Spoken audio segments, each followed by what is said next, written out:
जरा सोचिए, क्या हो अगर किसी एक कानून की वजह से पूरे के पूरे समुदाय को जन्म से ही अपराधी मान लिया जाए। दशकों तक बंजारा समुदाय के लिए यही एक कड़वी हकीकत थी, और इसकी जड़ में था एक नाम, क्रिमिनल ट्राइब्स एक्ट।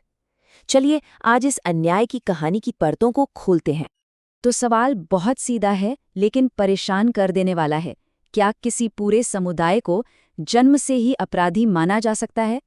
ये सुनने में ही कितना अजीब और गलत लगता है ना? न्याय के हर सिद्धांत के खिलाफ। पर कई दशकों तक यही सच था। तो आखिर ये सब शुरू कैसे हुआ? इसकी जड़ें एक कानून में हैं, पर यह सिर्फ एक कानून का टुकड़ा नहीं था। ये एक पूरी की पूरी सोच थी जिसे कानून का चोला पहना दिया गया था। तो ये क्रिमिनल ट्राइब्स एक्ट आखिर था क्या भला? ये अंग्रेजों के ज़माने के कानूनों की एक पूरी सीरीज थी, और इसका आइडिया ही चौंकाने वाला था। इसने पूरे के पूरे समुदायों को आदतन अपराधी का ठप्पा लगा दिया। मतलब उन पर 24 घंटे निगरानी रखी जाती थी और उनके आने जाने पर भी पाबंदी थी। और ये अजीब सोच ये आई कहाँ से? इसके लिए हमें थोड़ा समय में पीछे जाना होगा, सीधे ब्रिटिश राज के दौर में, क्योंकि आज की जो लड़ाई है ना, उसकी जड़ें वहीं छिपी हैं। साल था 1871। ब्रिटिश सरकार ने पहला क्रिमिनल ट्राइब्स एक्ट लागू कर दिया, और इसका निशाना कौन बना? बंजारा जैसे घुमंतू समुदाय। उन पर कोई एक जुर्म का इल्जाम नहीं था, बल्कि उनका पूरा का पूरा वजूद ही जैसे एक जुर्म बना दिया गया। उन्हें जन्म से ही अपराधी मान लिया गया। फिर वक्त बदला, देश आज़ाद हुआ। दशकों के अंधेरे के बाद ये एक नई सुबह की उम्मीद थी।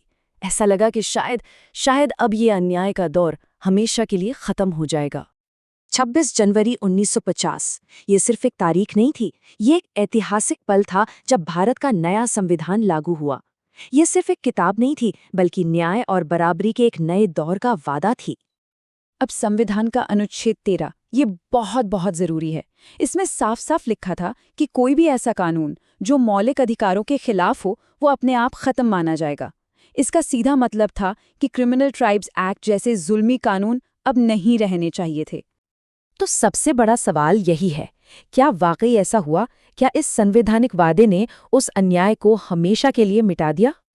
लेकिन कहानी ने एक बहुत दुखद मोड़ लिया। वो वादा टूट गया। 1952 में वही पुराना जालिम कानून एक नए रूप में, एक नए चोले में वापस आ गया। सोचिए, आज़ाद भारत में एक अंग्रेजी कानून की वापसी। जब हम इन दोनों कानूनों को आमने सामने रखकर देखते हैं तो एक हैरान करने वाली तस्वीर उभरती है। एक तरफ 1871 का अंग्रेजों का कानून और दूसरी तरफ 1952 का आज़ाद भारत का कानून। नाम तो बदल गया पर ढांचा बिल्कुल वही रहा। अपराधी का ठप्पा वो भी रहा, जबरन निगरानी वो भी चलती रही। मतलब बस चोला बदला था, जुल्म वही था। तो इस कानूनी धोखे का जमीन पर लोगों पर क्या असर हुआ? इसने समुदाय के भीतर एक बहुत गहरे कन्फ्यूजन और उथल-पुथल को जन्म दिया, जिसकी परछाइयां आज तक महसूस की जाती हैं। और कहानी यहीं पर और भी पेचीदा हो जाती है। देखिए, 1940 के दशक में वसंतराव नायक जैसे समुदाय के अपने बड़े नेता उभर रहे थे, सत्ता में आ रहे थे। लेकिन विडंबना देखिए, जब 1952 में वही जालिम कानून नए नाम से लौटा तो लीडरशिप उसके खिलाफ प्रभावी ढंग से खड़ी नहीं हो सकी, और इसका खामियाजा किसे भुगतना पड़ा? जाहिर है, पूरे समुदाय को। तो इसका नतीजा क्या निकला? पूरे समाज में एक अजीब सा भ्रम फैल गया।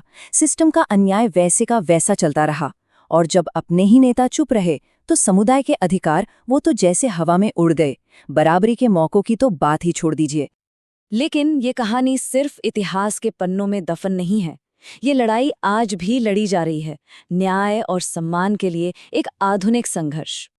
73 साल, ये सिर्फ एक गिनती नहीं है।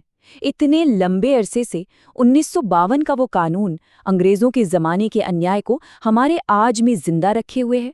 ये संख्या इस संघर्ष की लंबाई और इसकी गहराई दोनों को दिखाती है। तो आज ये जंग कैसे लड़ी जा रही है? इसके 3 बड़े मोर्चे हैं। पहला, इस कानून को सुप्रीम कोर्ट में चुनौती दी गई है, इसकी संवैधानिकता पर ही सवाल उठाया गया है। दूसरा, इस छिपे हुए इतिहास के बारे में जागरूकता फैलाना ताकि सबको सच्चाई पता चले। और तीसरा और सबसे जरूरी, हर तरह के भेदभाव को खत्म करके बराबरी के हक की मांग करना। और आखिर में ये सब हमें एक बहुत बड़े सवाल पर लाकर खड़ा कर देता है। क्या सिर्फ एक कानून को कागजों से हटा देना ही इंसाफ है, या असली इंसाफ के लिए इससे भी कहीं ज्यादा कुछ करने की जरूरत है? ये एक ऐसा सवाल है जिस पर हम सबको सोचना होगा।